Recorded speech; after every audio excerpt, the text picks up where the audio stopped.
વલ્લભના વાલા વૈષ્ણવો, જય શ્રી ગોકુલેશ વૈષ્ણવો, ગયા અઠવાડિયે સત્સંગમાં આપને જોયું શ્રી ગોકુલેશ પ્રભુ માળા તિલકના રક્ષણ માટે ગોકુલ છોડી સોરમજી પધારે છે.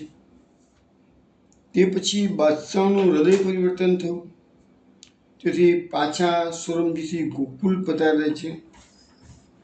અને આમ શ્રીજીએ જે માળા તિલક માટેની જે ઝુંબેશ ઉપાડી હતી એ સફળતાપૂર્વક પાર પડી. અને ગયા અઠવાડિયે છેલ્લા સત્રમાં આપણે મહોત્સવનું ટૂંકું રસપાન કર્યું હતું. હવે આપણે પ્રાકૃત સિદ્ધાંતનું મંગળાચરણનું ગાન કરીશું. જય જય ગોકુલ કે જન જીવન પ્રભુ, જય શ્રી ગોકુલપતિ રાય, જય જય શ્રી ગોકુલ પ્રિય આત્મા, જય શ્રી ગોકુલ સુખદાય, જય જય શ્રી ગોકુલનાથજી, જય શ્રી ગોકુલ સુખધામ, જય જય લીલા નિત નવી, જય શ્રી પૂરન કામ, કર જોડી ચરણે નમો, શ્રી વલ્લભ રસ રાસ, અભિલાષા જે જે મન ધરું તે કરવી પૂરણ કામ, જય જય ગોકુલ કે જન જીવન પ્રભુ, જય શ્રી ગોકુલપતિ રાય. વૈષ્ણવો, આજના સત્સંગમાં આપણે શ્રી ગોકુલનાથજીના બાકીના વચનામૃતોનું રસપાન કરીશું. ગોકુલનાથજીના કુલ 24 વચનામૃતો છે. એમાંથી 17 વચનામૃતો તો આપણે અત્યાર સુધી સત્સંગમાં શ્રવણ કર્યા. બાકીના જે 7 વચનામૃત રહ્યા છે એનો આજે આપણે રસપાન કરવાનો પ્રયત્ન કરીશું. પરંતુ એ પહેલાં એક કીર્તન લઈશું. એ કીર્તનના શબ્દો છે, દેખ્યો સેવક એક તેરો વલ્લભજી. દેખ્યો સેવક એક તેરો વલ્લભજી, દેખ્યો સેવક એક તેરો, તિહારું નામ સુનત ઉઠ ધાવે, રાખે માન ગનેરો, દેખ્યો સેવક એક તેરો, સેવા छूटे और नहीं जाने, कहे गोकुलेश दान मेरो, जासीर तिलक माल अरु वल्लभ ताको भयो राहु चेरो, देख्यो सेवक एक तेरो, गावे गुण श्री वल्लभजी के, भाव भर्यो है अनेरो, श्याम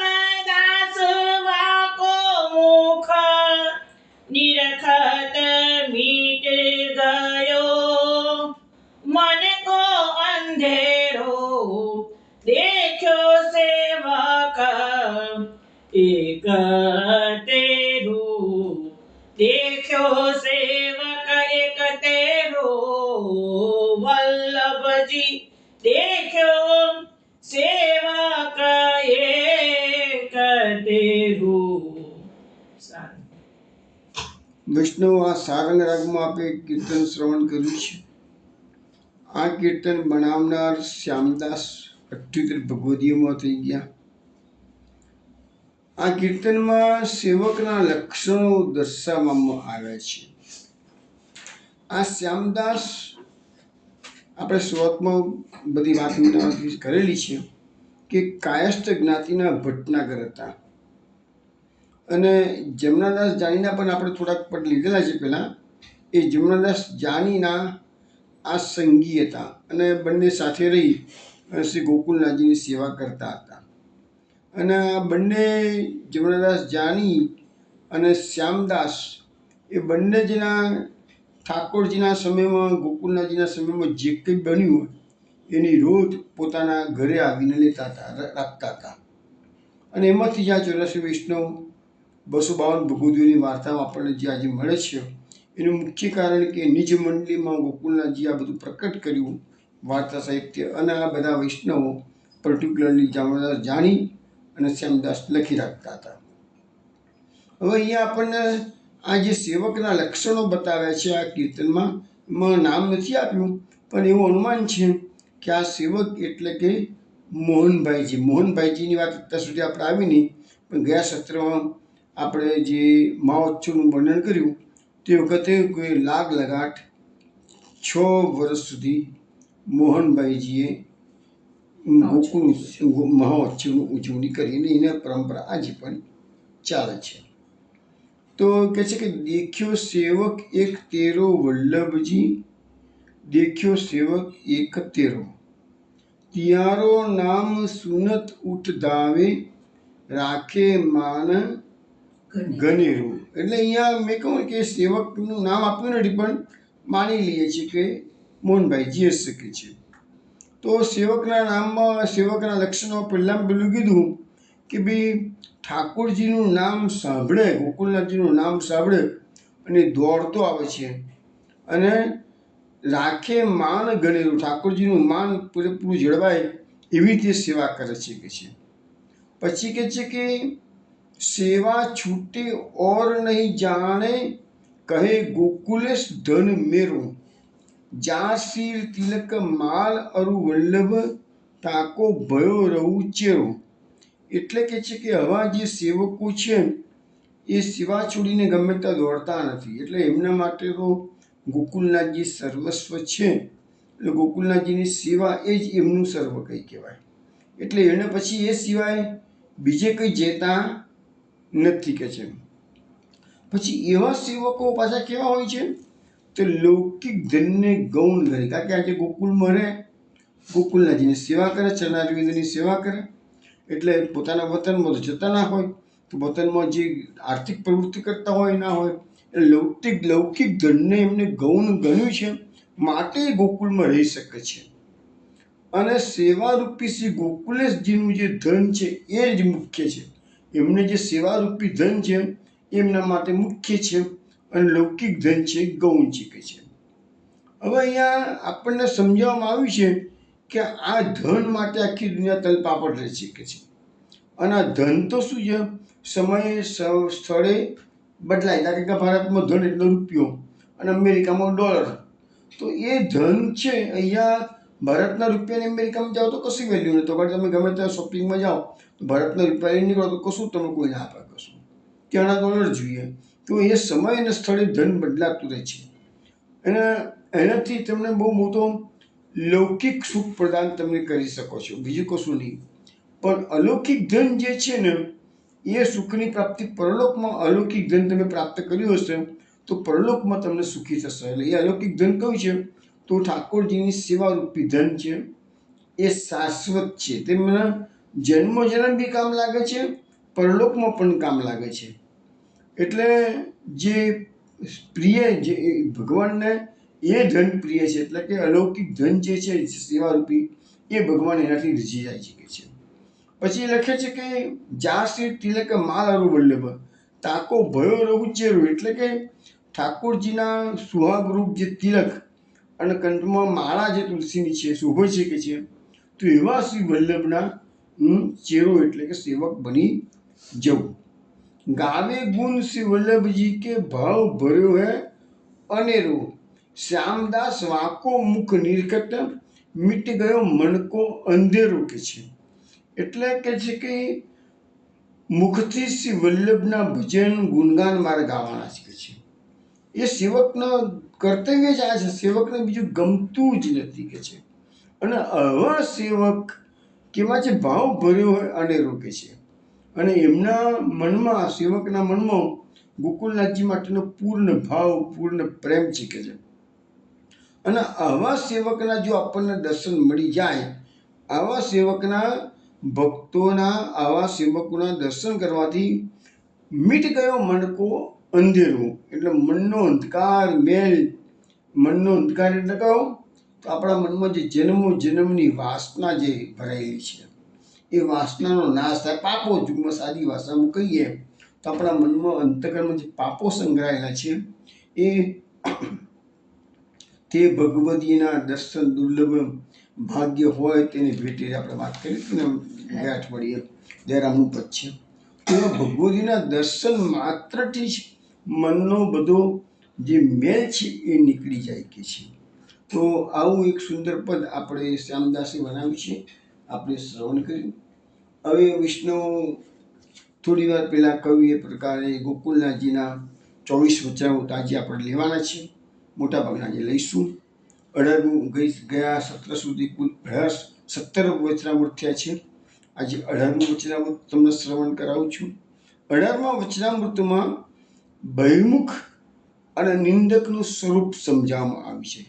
શ્રી ગોકુલનાથજી કલ્યાણ ભટ્ટ પ્રત્યે આજ્ઞા કરે છે કે જે કોઈ અન્ય માર્ગીય હોય અથવા તો આપણા સંપ્રદાયથી બહિર્મુખ થયેલું હોય, અને એ લોકો બહિર્મુખ હોય એટલે આ માર્ગની, વલ્લભપુરની, ઠાકોરજીની, વૈષ્ણવોની, ભાગવતની, પુષ્ટિ ધર્મની નિંદા કરતો હોય તો લખે છે કે સાચા વૈષ્ણવે આવા લોકોની સાથે બેસવું જ નહીં કોઈ દાડો. કેમ?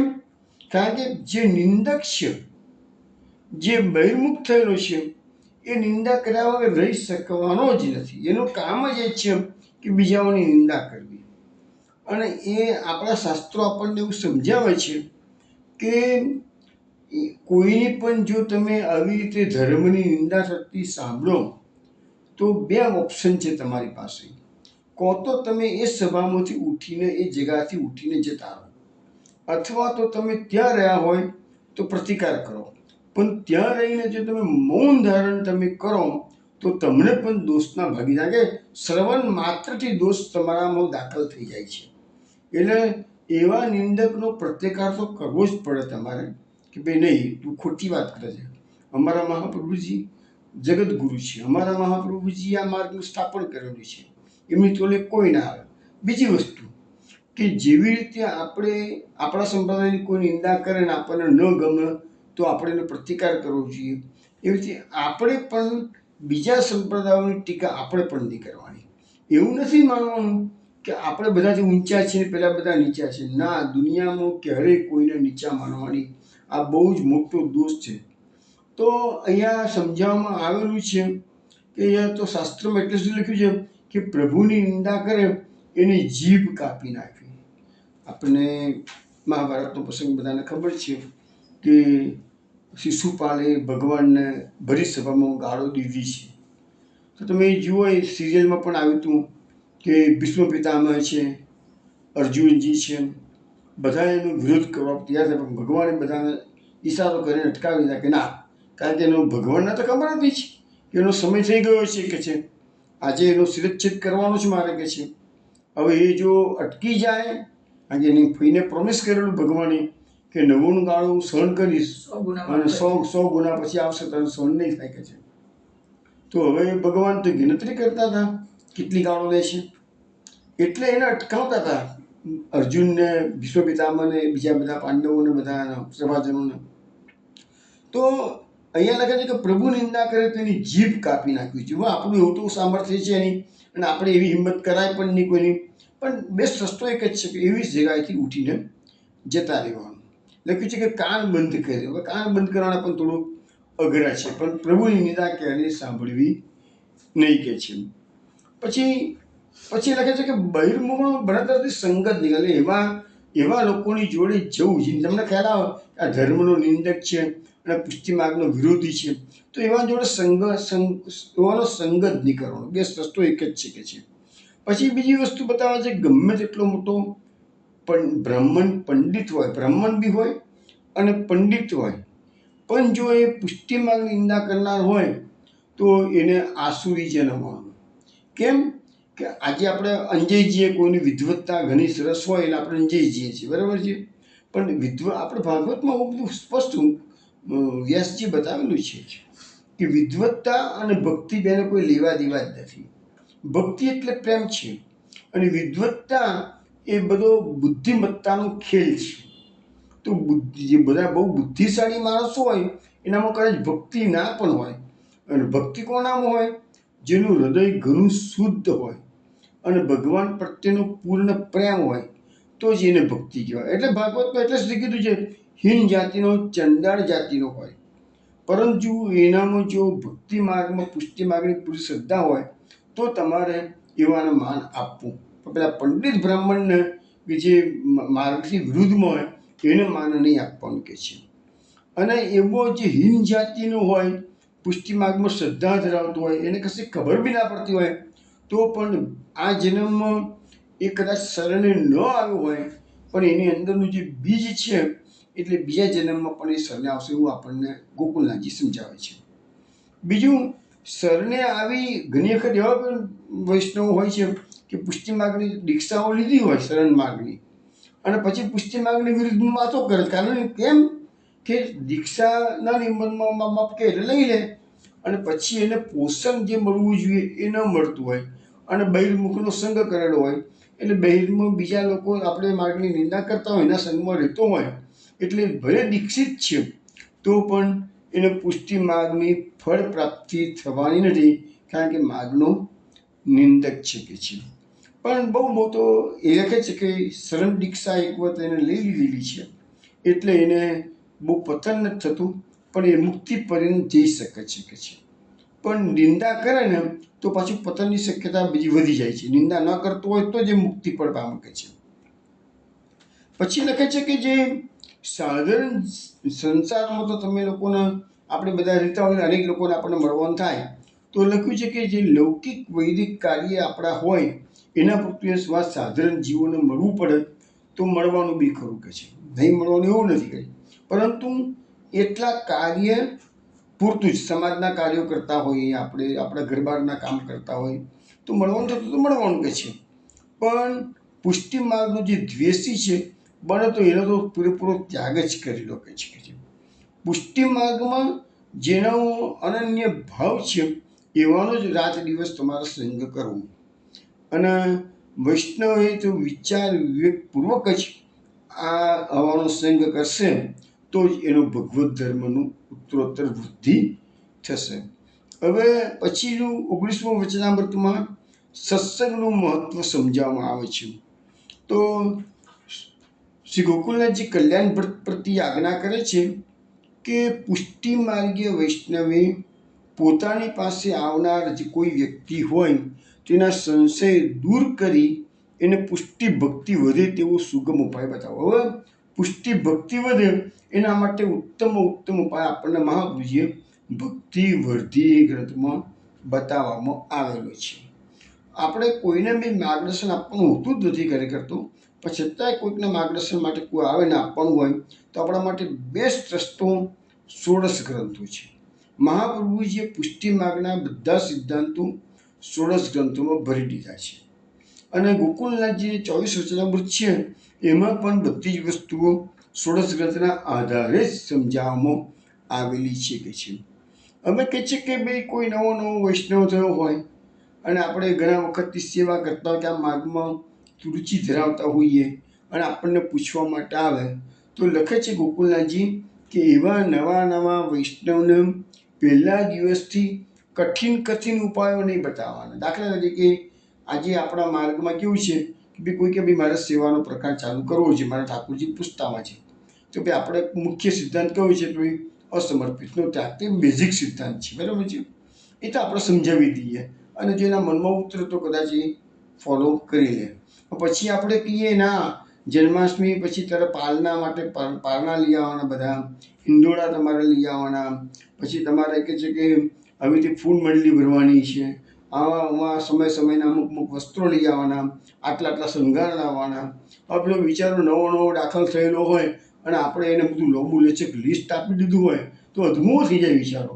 પણ એમાં અમે તેવી રીતે સમજાવીએ છીએ વૈષ્ણવોને કે તમને જે પ્રકારનો મનમાં ભાવ સ્ફુરે એ પ્રકારે તમે ધીરે ધીરે પાપા પગલી કરતા સેવા કરવા શરૂ કરો અને ધીરે ધીરે કરતા પ્રભુ પ્રત્યેનો તમારો પ્રેમ દૃઢ થશે તો પ્રભુ જ તમને પ્રેરણા કરી અને એમનો વૈભવ, અને એવું કશું જરૂરી નથી કે વૈભવી સેવા કરો તો જ ભગવાન જલ્દી રીઝી જાય. કારણ કે આપણે 84 વૈષ્ણવ 252 ભગવદીમાં એવા ઘણા એક્ઝામ્પલ છે કે નિષ્કિંચન વૈષ્ણવ સાથે પ્રભુ વાતો કરતા હતા, માગીને આરોગતા હતા નિષ્કિંચન વૈષ્ણવ જોડે.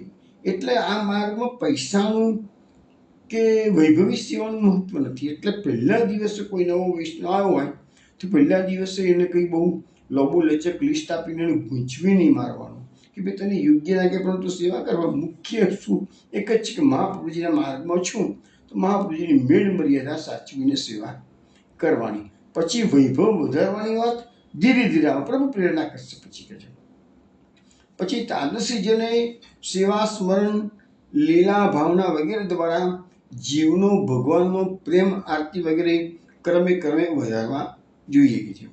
અને મહાપ્રભુજીએ નવરત્ન ગ્રંથમાં આજ્ઞા કરી છે કે અજ્ઞાનાદ અથવા જ્ઞાનાથ કૃતમ આત્મનિવેદનમ, અને બીજી આજ્ઞા છે નિવેદનમ તુ સ્મર્તવ્યમ સર્વથા તાદૃશી જને. હવે પુષ્ટિ માર્ગમાં તમે જુઓ કેટલી વિલક્ષણતા છે.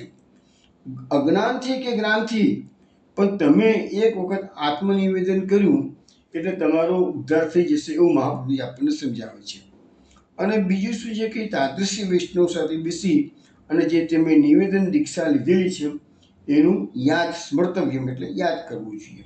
પણ આપણી મુશ્કેલી તો ક્યાં છે કે આપણે નાની ઉંમરમાં આત્મનિવેદન દીક્ષા લઈ લીધા છે, બ્રહ્મ સંબંધ દીક્ષા લઈ લીધી છે, મોટા થયા પછી પૂછવામાં આવે તો કે છે હા કદાચ લીધી હશે, કદાચ નહીં લીધી હોય, એ બી યાદ નથી.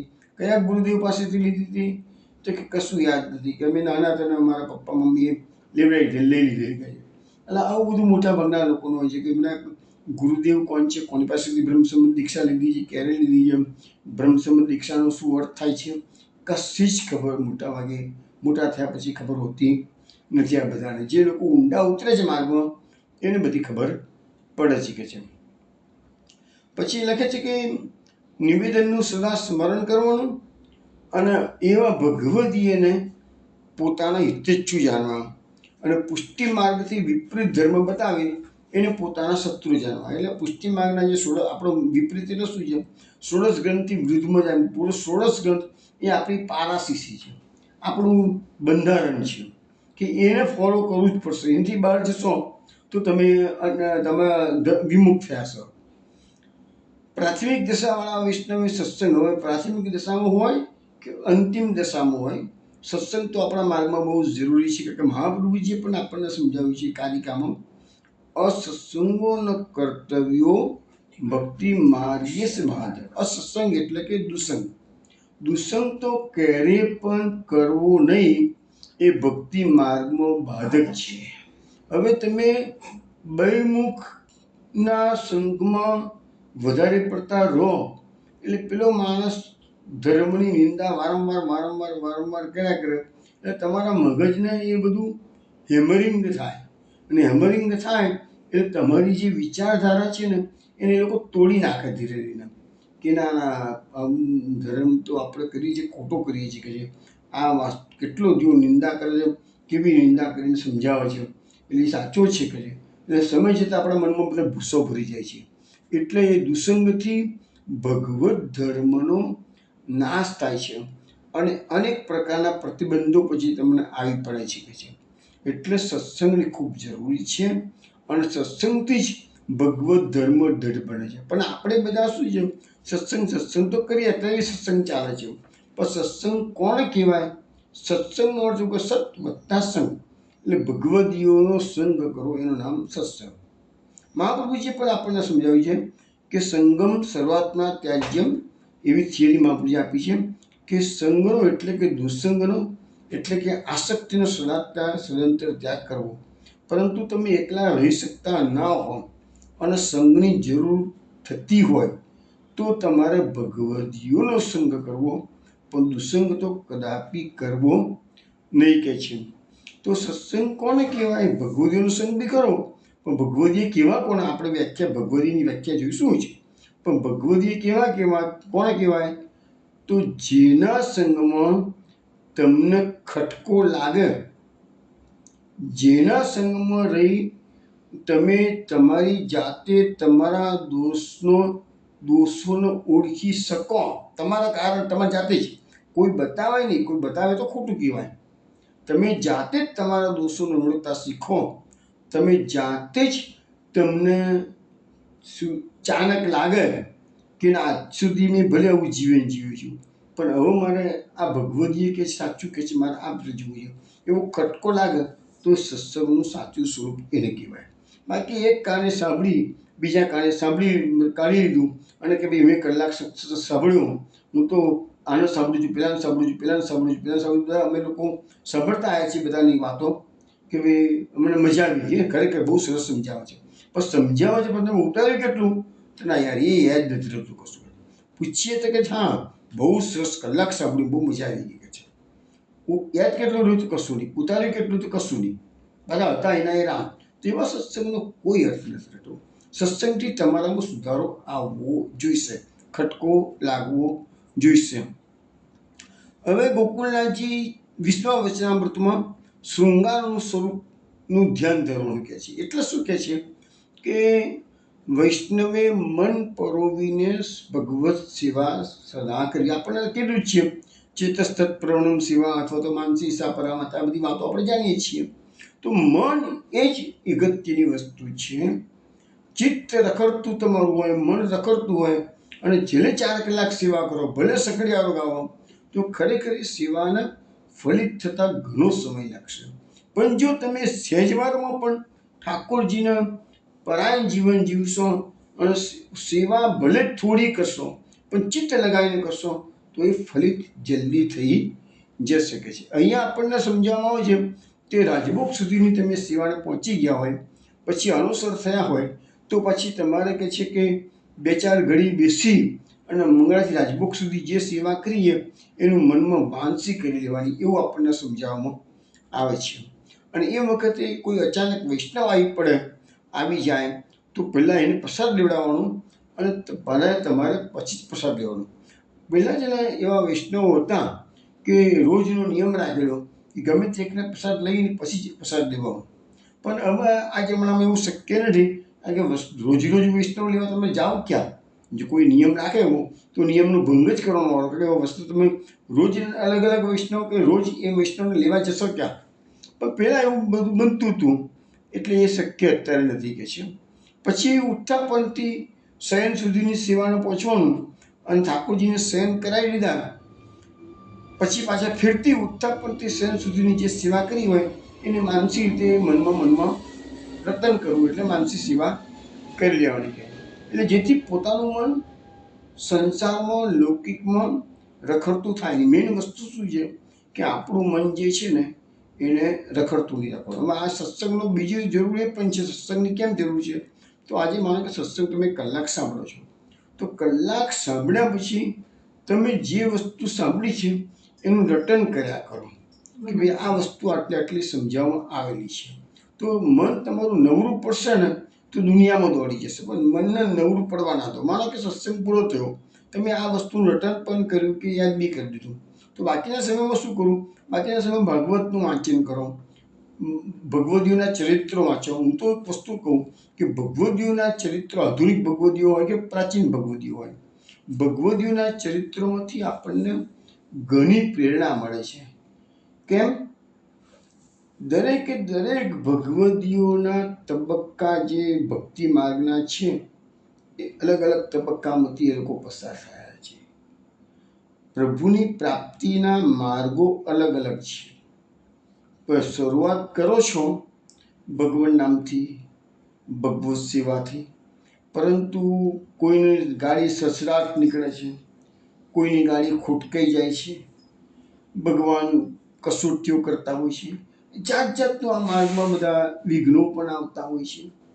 તો તમે ભગવદીઓના ચરિત્રોમાં છો તો તમને ખ્યાલ આવે કે દરેકે દરેક ભગવદીઓને એમને જે પ્રોબ્લેમ્સ આવે એને ઓવરકમ એ લોકો કેવી રીતે કરી શક્યા છે. તો એનાથી તમને ઘણું બળ અને માર્ગ છે. આપણે ભટકી જઈએ છીએ પણ એ લોકો ભટકતા નથી, ગભરાઈ જ નથી થતા. ભગવાનની કસોટી તો આવવા દો, પણ હું તારો માર્ગ નહીં છોડું પ્રભુ, એવી દૃઢ વિશ્વાસ એ લોકોમાં હોય છે. એટલે મહાપ્રભુજીએ દિનતાથી વિનંતી કરવાની આપણને ગોકુળજી શીખવાડે છે કે પ્રભુ તમે કૃપા કરીને આટલું દાન તો મને આ માર્ગમાં દીક્ષિત કર્યો, આ માર્ગમાં મને રસ પડ્યો, એ બી કૃપાનું પરિણામ છે. હવે દાસ જાણીને કૃપા કરીને સદા મને શરણે રાખજો કે છે. પ્રભુ હું સંસારમાં ભટકી ના જઉં એવી કૃપા કરજો. કારણ કે પ્રભુની કૃપા વિના માણસ કશું કરી શકતો જ નથી. જે લોકો ભક્તિ માર્ગમાં આવ્યા છે, પાપા પગલી બી કરતા હોય કે સારી પ્રગતિ પણ કરતા હોય કે પ્રભુના અનુભવો પણ કરતો હોય વૈષ્ણવ, બધું એકમાત્ર એટલા માટે કીધું છે પુષ્ટિ માર્ગે અનુગ્રહ નિયામિકા. પુષ્ટિ માર્ગમાં અનુગ્રહ નિયામક મોટા મોટું પરિબળ અનુગ્રહ છે. અને પ્રભુની કૃપા વિના આ માર્ગમાં કોઈ આગળ વધી શકતું નથી. હવે અમારે ઘણા વૈષ્ણવ સાથે ડિસ્કશન થતું હોય છે, જાત જાતના પ્રશ્નો આવતા હોય છે, જાત જાતના લોકો મળવા આવતા હોય છે, બધું બનતું હોય છે. એક અમારા વડીલ છે, તો એમની સાથે વાતચીત થઈ તો એમને રસ હજુ બી પડતો નથી. ઘણી મોટી ઉંમર થઈ ગઈ તો એ રસ પડતો નથી. અમે સમજાવીએ છીએ કે આ માનવ જીવન દુર્લભ છે. ભક્તિ કરવા માટે આપણને ભગવાને જન્મ આપ્યો છે.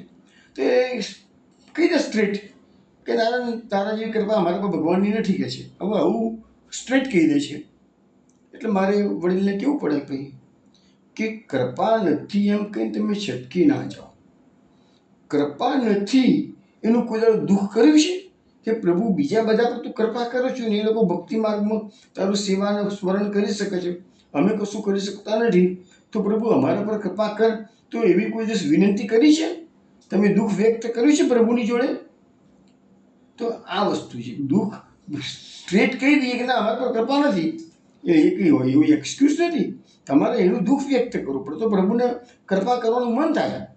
તો આ બધું આ માર્ગમાં આ બધું ધીરે ધીરે ઘડતરની માટે આ બધું જરૂરી છે કે છે.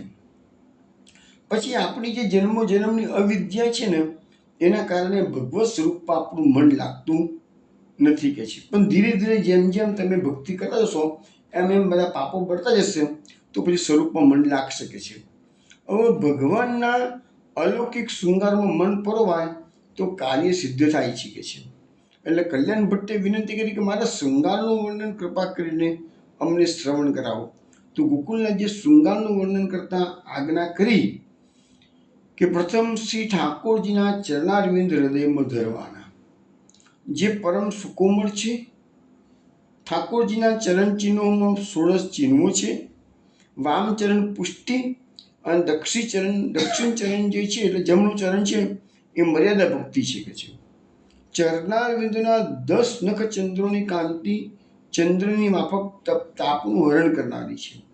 ચરણારવિંદમાં નુપુર, ઘૂઘરું, પાયલ, ઝાંઝર વગેરે જે ધારણ કરેલા છે એનું સ્મરણ કરવું.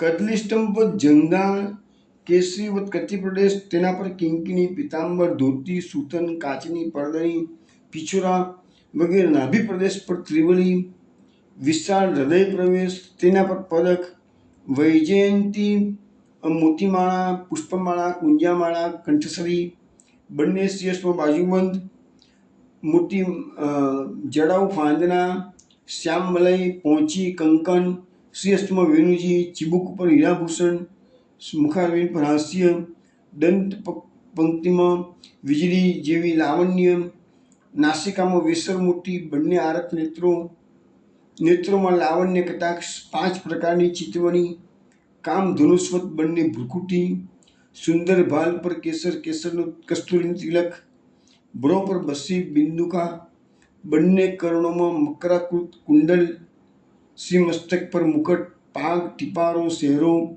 વિવિધ રંગની પાગ, ટોપી, આમ અનેક પ્રકારના શૃંગારયુક્ત તથા વિવિધ વ્રજભક્તો સાથે હાસ્ય વિનોદ લીલા કરતા શ્રી ઠાકોરજીનું સ્મરણ કરવું.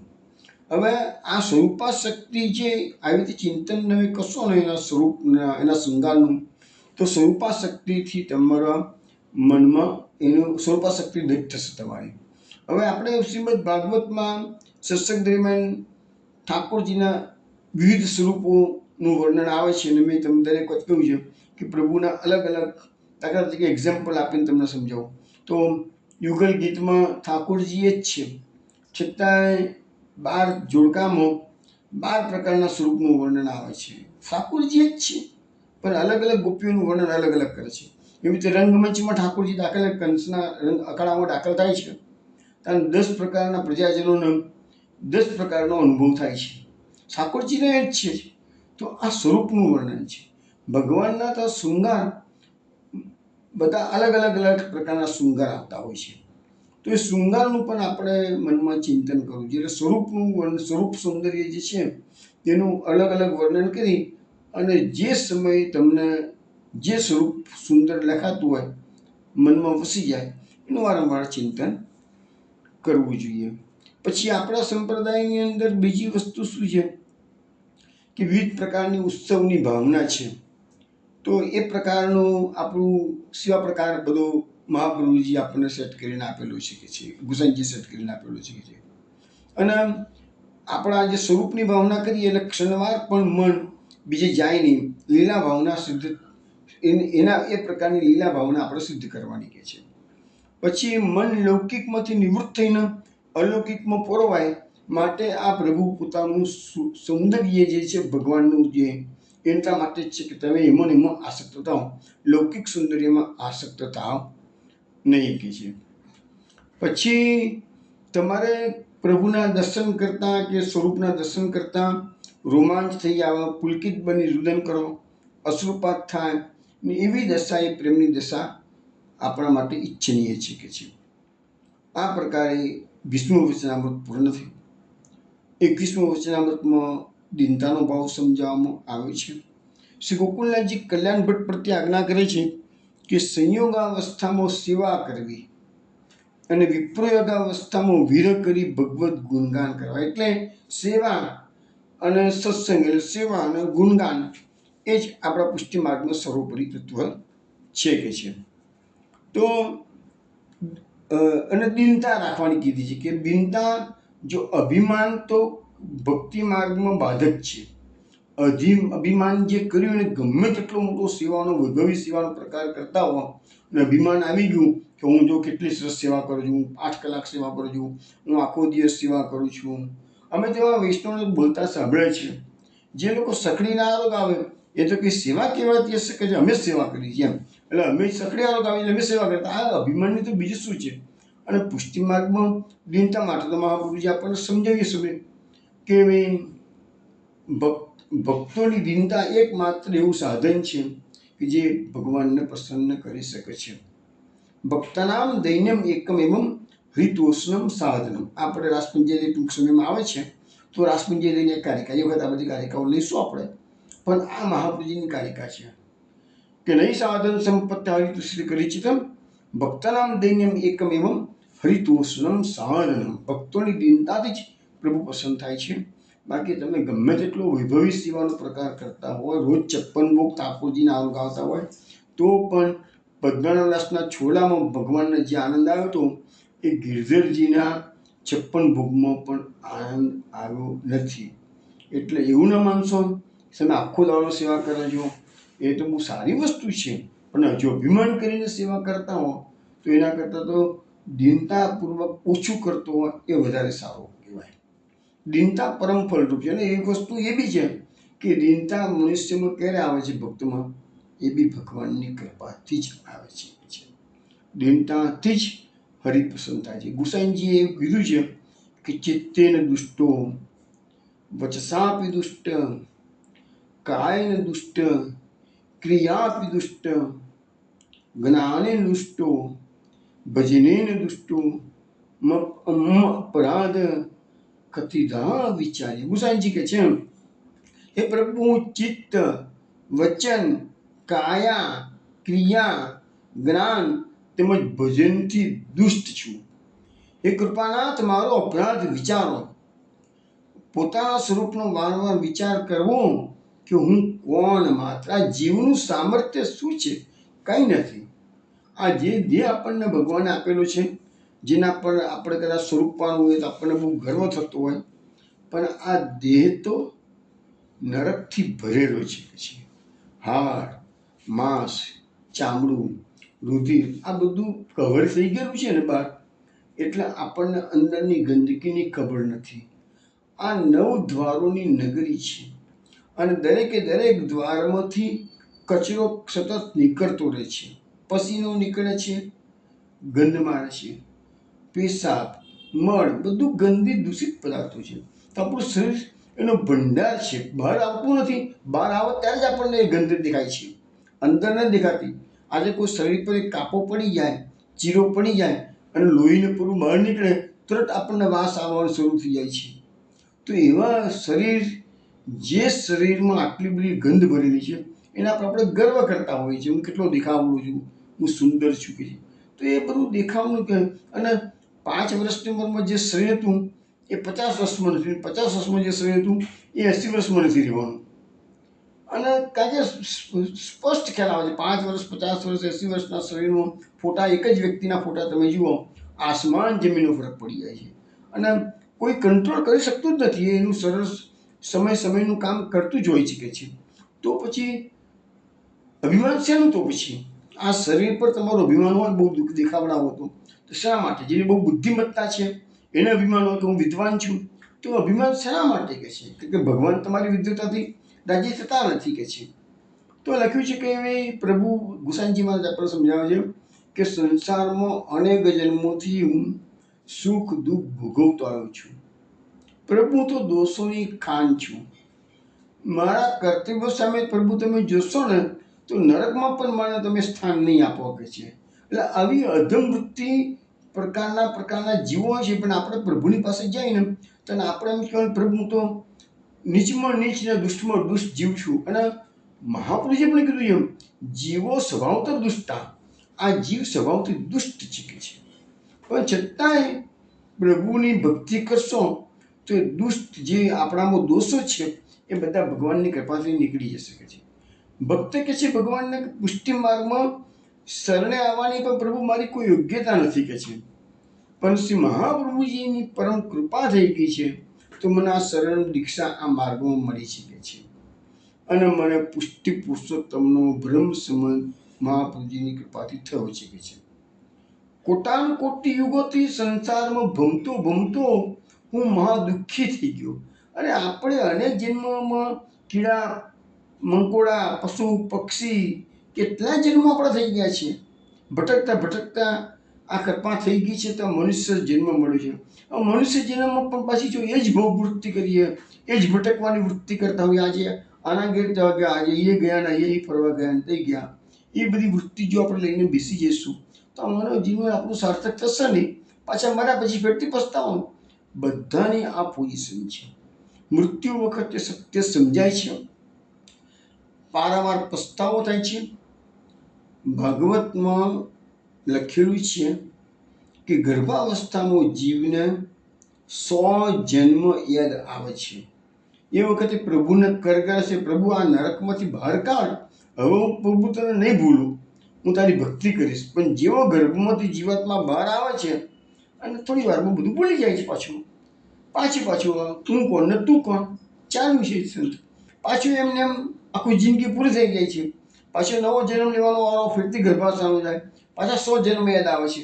તો આ સાયકલ યુગોથી ચાલે છે, 1-2 વખતથી નથી, યુગોથી ચાલે છે. પણ મનુષ્ય જન્મ બધા કરતાં ઉત્તમ ગણાય છે. માણસ દુર્લભો માણસો દેહો, એટલા માટે કહે છે કે આ મનુષ્ય દેહ છે ને ઘણો દુર્લભ છે. દેવોને દુર્લભ એવો મનુકા દેહ આવ્યો, મારા મધર ગાતા. દેવોને પણ દુર્લભ છે. દેવો પણ કહે છે પ્રભુ હવે અમારો આ જન્મારો પૂરો થાય તો અમને તું મનુષ્યોની આપણને ભારત ભૂમિમાં આપજે કે છે. એવું આપણને દેવોની શાસ્ત્રોમાં વર્ણન આવે છે, પુરાણોમાં. તો એ વર્ણનમાં આવે છે કે ભાઈ અમારો જન્મ ભારત ભૂમિમાં થાય કે છે. કે આ ભારત ભૂમિ એક કર્મભૂમિ છે, એક કર્મ કરવાના છે કે છે. એટલે અહીંયા આપણે જે બધા કોટાનુકોટ યુગોથી સંસારનું ભ્રમણ કરતાં કરતાં મહાદુઃખી થઈ ગયા છીએ. હવે જીવનું કર્તવ્ય એક જ છે કે દત્ત આશ્રયથી શ્રી પ્રભુના ચરણારવિંદોમાં મન લગાવી અને સેવા સ્મરણમાં જીવન વ્યતીત કરવું કે છે. અને આપણે ક્ષણે ક્ષણે મનને સમજાવવાનું, તો આપણામાં દિનતા આવી જઈ શકે છે. બીજી વસ્તુ કે આપણું ધારેલું દરેક થતું નથી કે છે. તો સર્વ કાર્યમાં ભગવદ ઈચ્છાને જ મુખ્ય માનવી. એટલા માટે મહાપુરુષજી આપણને સિદ્ધાંતો સમજાય છે.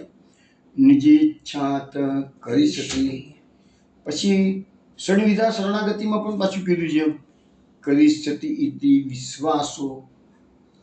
પ્રભુ જે કરે છે ભલી કરે છે. બસ એક જ સિદ્ધાંત લઈને બેઠા, સારું ખરાબ તમે મૂલવો છો, ખોટું છે, પ્રભુને ગમ્યું છે, બસ પતી ગયું. તો એ રીતે જો તમે વિચારધારા કરાવશો ને તો હર હંમેશ તમે આનંદમાં રહેશો. ઉદ્યમ પણ એવી રીતે, જીવન પણ એવી રીતે જીવવાનું કે સ્વધર્મને હાનિ થાય નહીં. ધર્મ ગયો એટલે સગળું ગયું. આપણે મુશ્કેલી ક્યાં રહી ગઈ છે? આપણે પૈસા અને પ્રતિષ્ઠાને બહુ માન આપી દીધું છે અને ધર્મને આપણે બહુ ગૌણ બેઠા છીએ, ગણી બેઠા છીએ. એટલે આપણે એને કે પ્રકારે આપણું સમાજમાં વટ પડવો જોઈએ, પૈસા કમાવા જોઈએ, પ્રતિષ્ઠા વધવી જોઈએ, એને કે પ્રકારે. અને ધર્મનું લોકશાહી ચાલશે, કશું વાંધો નથી. તો ગોવિંદ ગણપમાં ગોવિંદ ભજી લઈશું. આપણી બધાને માન્યતા આવી થઈ ગઈ છે. એટલે લખે છે કે ગોકુલજી સમજાવે છે કે ધર્મ ગયો એટલે સગળું ગયું કે છે.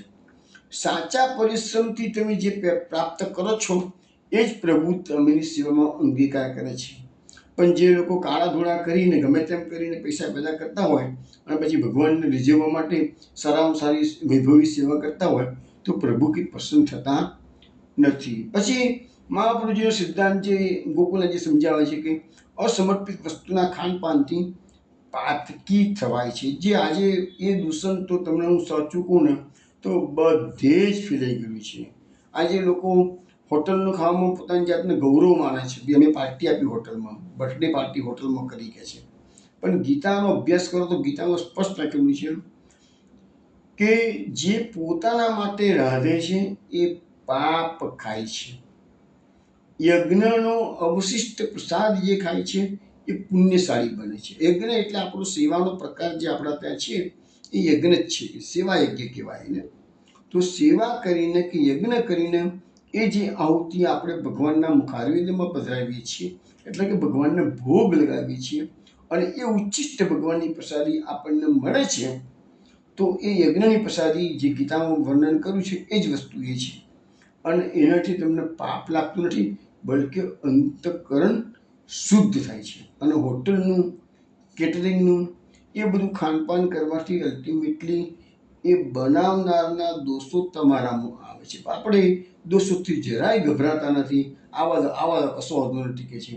આપણે આટલા બધા હજારો જન્મો થઈ ગયા તો બીજા હજારો જન્મ ભટકીશું, શું ફરક પડે છે? પછી લોકો બોલતા હતા કોણ જોવા ગયું છે મર્યા પછી? આ બધી તકલીફો છે. એટલે કે છે કે એ અસમર્પિત વસ્તુના ખાનપાનથી પાતકી થવાય છે એમ લખે છે. પછી બીજી વસ્તુ છે કે હવે તો ઘણા વૈષ્ણવના મેં એવા જોયા છે કે જે કાંદા લસણ ઘરમાં ખાઈ અને સેવામાં જાય છે. હવે કાંદા લસણ ખાવાનું આપણે શાસ્ત્રોએ મનાઈ કરેલી છે, આચાર વિચાર પડવાની આપણને કહેલી છે બધી વસ્તુઓ. અને એવા શરીરથી તમે સેવા કરતા હો તો ભગવાન જાણે શું કરી થશે? પછી ભગવત ધર્મ એનાથી નષ્ટ થઈ જશે. પછી લખે છે ભગવત કીર્તન કરી દેહ નિર્વાહ કરે. હવે આજકાલના જે કીર્તન્યા છે ને એ મોટા ભાગના પ્રોફેશનલ થઈ ગયા છે, એમાંથી પૈસો પેદા કરે છે. હવે ધર્મનું આચરણ કરવું, ભગવત ગુણગાન કથા કરો છો, ભગવત ગુણગાન જ ગાય, કથા કરે ભગવત ગુણગાન, પણ ભગવત ગુણગાન કરીને પ્રતિષ્ઠા મેળવવાની, પૈસો મેળવવાનો, તો એ દેહ એનાથી એનો દેહનું નિર્માણ કરે છે, તો એ ભગવત ધર્મ ફળરૂપ થતો નથી. જગતમાં સાક્ષીવત બની સંસાર રીતે ચાલે, કોઈનું અનિષ્ટ ન કરે અને લોકો એમ જાણે કે આ તો મોટો સંસારી છે, એ પ્રમાણે રહે તો ભગવત ધર્મ વધે. એટલે લોકોમાં આપણી પ્રતિષ્ઠા, આપણે એવું તો બતાવીએ કે ના હું તો મોટું ભગવતી છું, એ નહીં. સામાન્ય લોકો, ભલે લોકો આપણને સામાન્ય સમજતા હોય, આપણો ધર્મ આપણી પાસે રાખવાનો, અંદરથી રાખવાનો છે. બહુ જાહેરાતો કરવામાં ફાયદો નથી, કારણ કે એમાં તો પતન જ થવાનું છે કે છે. પછી એતન માર્ગે વૈષ્ણવ સાથે જ ભગવત વાર્તા કરી. એટલે આપણે ભગવત ચર્ચા કરવી હોય તો આપણા જે સુજાતિ સમાજના વૈષ્ણવ હોય, પોતપોતાના સરખા વિચારધારા, એની સાથે જ વાતો કરવાની, પણ બીજા ધર્મના માણસો જોડે પુષ્ટિ માર્ગની વાતો કરવાની નહીં કહે છે. વૈષ્ણવો સમક્ષ પોતાની મહત્તા પ્રગટ થાય. દાખલા તરીકે આપણને કોઈ સારી અનુભૂતિઓ ભગવાન કરાવતો હોય તો એવી કઈ અનુભૂતિઓ બધી પ્રગટ નહીં કરવાની કે છે, તે મહત્તા વધશે તમારી, અને મહત્તા વધશે તો છેલ્લે પતનમાં આવી જશે કે છે. પછી પરિવારજનો, સંસારીજનો સમક્ષ પોતાની બડાઈ પ્રકટ ના કરવી કે હું, માનો કે સંસારમાં પણ તમે બહુ મોટા આગળ નીકળી ગયા છો, તો હું આટલું બધું કમાઉં છું, જો મેં આટલો મારો ઘર સંસાર કેવો સરસ ચાલે છે, એવી બડાશ પણ મારવાની ના પાડી છે. આપણે એમ કહેવું જોઈએ કે પ્રભુ કેટલા કૃપાળુ છે કે મારા જેવા જીવનું પાલન પોષણ કરી શકે છે. તો આ પ્રકારે તમે કરશો તો તમારી ભક્તિ દૃઢ બની શકે છે. અને જ્ઞાન માર્ગમાં તો ગોકુલજી સમજાવે છે કે જ્ઞાન માર્ગ તો સાધન સાધ્ય છે, અને આપણો માર્ગ જે છે ને એ સાધન સાધ્ય નથી કે છે. આપણો નિસાધન દેવી જીવોનો માર્ગ છે. જ્ઞાન માર્ગમાં ત્યાગ અને વૈરાગ્ય દૃઢ રહે તો જ જીવનો ઉદ્ધાર થાય છે. જ્યારે પુષ્ટિ માર્ગમાં નિસાધન દૈવી જીવોનો માર્ગ છે, અને એમાં એક જ તત્વ જોઈએ છે, તે જે પ્રેમ તત્વ છે. પુષ્ટિ માર્ગનું જ્ઞાન તો તાદર્શી ભગવદીઓના સંગથી થાય. અન્ય કોઈ પ્રકારના ભગવદીઓનો સંગ તમે કરશો તો તમને સ્વદોષનું ભાન થશે, અને એ તમારા જ્ઞાનમાં, એટલે પુષ્ટિ માર્ગે જ્ઞાનમાં વધારો કરશે. તો આ રીતે આપણે 21મો વચનામૃત અહીંયા પૂર્ણ કર્યું છે. હવે આપણે એક કીર્તન શ્રવણ કરીશું.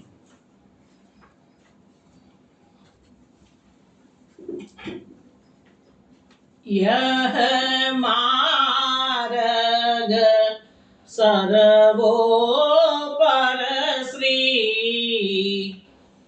वल्लभ तुलसी माल को, यह मार्ग सर्वोपर श्री वल्लभ तुलसी माल को, जुग जुग आदि चलो आयो, हरि मंदिर तिलक सुभालको, श्री वल्लभ तुलसी माल को, महाप्रभु श्री कंठ मध्य राखी नीच संगे, कीनो दृढ़ अंगीकार राजत श्री आंगे, श्री वल्लभ तुलसी माल को, हुकम भयो जहांगीर को, तुलसी माल उतारो,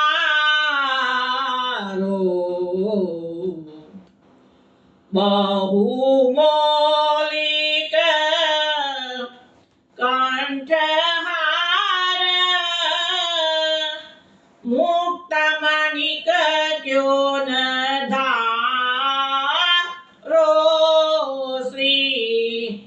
વલ્લભ તુલસી માલ કો મહાપ્રભુ પ્રતાપ અતુલ સહિત કહ્યો ભાવે કૌસ્તુભ માનીને કી માલા તુલસી સમાન આવે શ્રી વલ્લભ તુલસી માલ કો તુલસી માલ પરમ ધર્મ યા કે સબ પાછે ભૂષણ સિંગાર હેતકારો કો જાણી આછે શ્રી વલ્લભ તુલસી માલ કો ભુવ પર મહાત્રાસ ભયો પ્રજમંડલ ભારી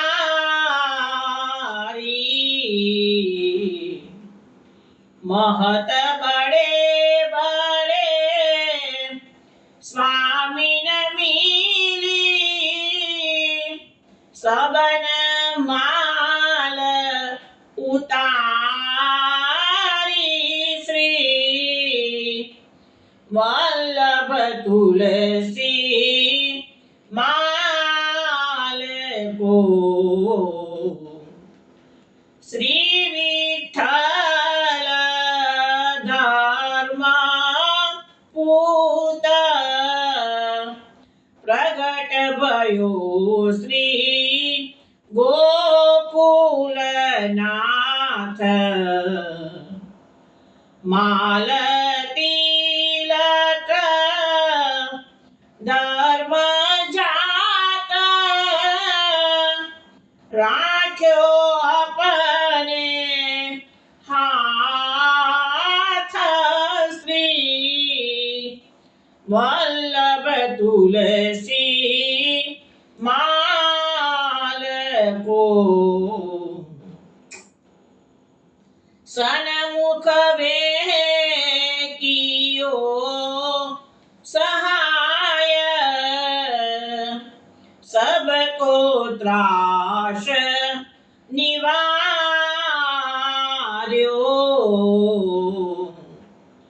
વલ્લભદાસ પ્રભુ અપને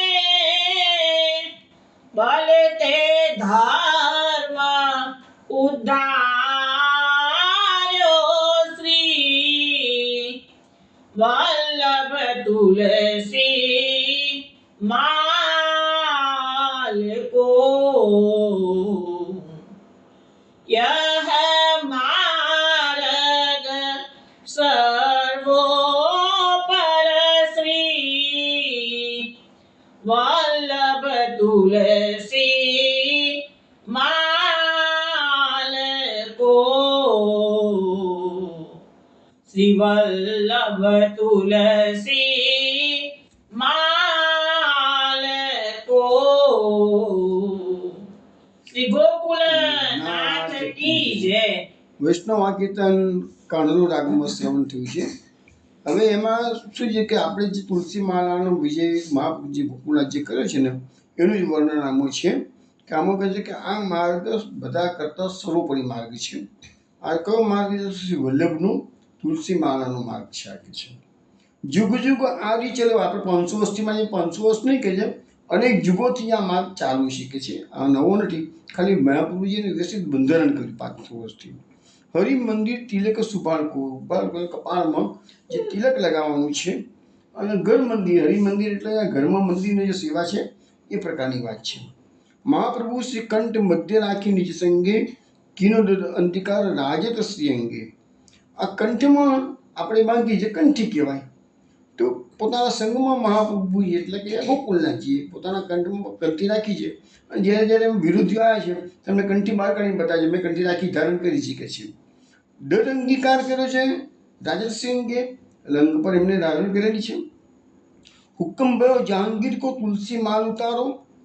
જ્યારે જહાંગીર બાદશાહ હુકમ કર્યો કે તુલસી માલા કોઈ પહેરવી નહીં, તો પછી ગોકુલનાથજી મળવા ગયા તો કહે છે કે બહુ મૌલિક કંઠાર મુક્તા માણિક્યનો ધારો. ભાઈ તમારે માળા જે ધારણ કરી હોય તો મોતીઓની મણીઓની માળા ધારણ કરો, ના પણ પાડે છે કે તુલસી માળા ધારણ નહીં કરવાની, એમ કે છે. જેમ મહાપ્રભુ પ્રતાપ અતુલ સહિત કયો ભાવે કૌશુભ મણિ કી માલા નહીં તુલસી ભાવે. મહાપ્રભુજી પોતાના અતુલ પ્રતાપથી કહી દીધું કે અમારે તો કોઈ બી શૃંગારની માળા હોય કે ગમે તે મોતીઓની માળા હોય એ તુલસીની માળાની તોલે આવી શકે એમ નથી. તુલસી માળા પરમ ધર્મ યાકે સબ પાછે, ભૂષણ શૃંગાર હેત કરો કોવા છે. અરે કે છે અમારો પરમ ધર્મ છે તુલસી માળાનો કે છે, અને બાકીનો બીજો બધો ધર્મ એમની પાછળ છે કે છે. અને અમે જે મોતીઓની માળા તુલસીની બીજી માળાઓ તમે ધારણ કરવાનું કહો છો તો એ તો બધા આભૂષણ છે, શૃંગાર છે કે છે, તે તુલસી માળાની પાછળ હવે તુલસી માળાને તોલે ના આવી શકે કે છે. ભ્રુ પર ત્રાસ ભયો બ્રજ મંડળ ભારી, મહંત બળે સ્વામીની મિલી સબન માલ ઉતારી. હવે આ પૃથ્વી પર ચિદ્રૂપના કારણે મહા ત્રાસ થયો. વ્રજમંડળમાં પણ બધા ઉત્પાતો થવા મળ્યા આ માળા તિલકના કારણે નિકારકો માટે કે છે. અને વંદરાઓના મોટા મોટા મહંતો હતા, સ્વામીઓ હતા, મથુરાના હતા, બધાએ એ ગોકુલનાથજી સિવાયના બધાએ માળા તિલક ઉતારી દીધી. શ્રી વિઠ્ઠલનાથ ધર્મપુત્ર ભયો શ્રી ગોકુલનાથ. વિઠ્ઠલનાથજીના ત્યાં ગોકુલનાથજીનું પ્રાકટ્ય આ ધર્મનું રક્ષણ કરવા માટે શીખે છે. માળા તિલક ધર્મ જાત રાખ્યો આપણે હાથ, અને પોતાના હાથે એમણે માળા તિલકનું રક્ષણ કર્યું શીખે છે. સન્મુખ વે હે કે કિયો સહાય સબકો ત્રાસ. જે ગોકુલનાથજીને સન્મુખ ગયા છે બધાને અભય રાખ્યું છે કે તમે ચિંતા ના કરશો કે જેમ, અને બધાનો ત્રાસનું નિવારણ ગોકુલનાથજીએ કરેલું છે. વલ્લભદાસ પ્રભુ અપને બલ કે ધર્મ ઉદ્ધાર્યો. અને મહાપ્રભુજી વલ્લભદાસ આ બનાવનાર કે છે કે પોતાના બળ પર જ એમણે તુલસી માળા ધર્મનો ઉદ્ધાર કર્યો એટલે કે રક્ષણ કર્યું છે. એ આ કીર્તન આપણો ભાવ એનો સમજાવ્યો છે. હજુ આપણે વચનામૃત 3 બાકી છે. કાલ રાત્રે 8 વાગે આપણે લઈશું. તો કાલે 3 વચનામૃત પૂરા કરી અને ગોકુલનાથજીના અમુક પ્રસંગો બાકી રહી ગયા છે એ આપણે શ્રવણ કરીશું કાલે. ચલો તો ત્યાં સુધી કાલે 8 વાગે મળીશું. જય જય શ્રી ગોકુલેશ.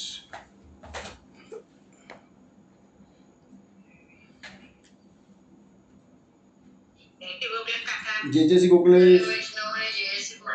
જય જય શ્રી ગોકુલેશ. જય જય શ્રી ગોકુલેશ. જય જય શ્રી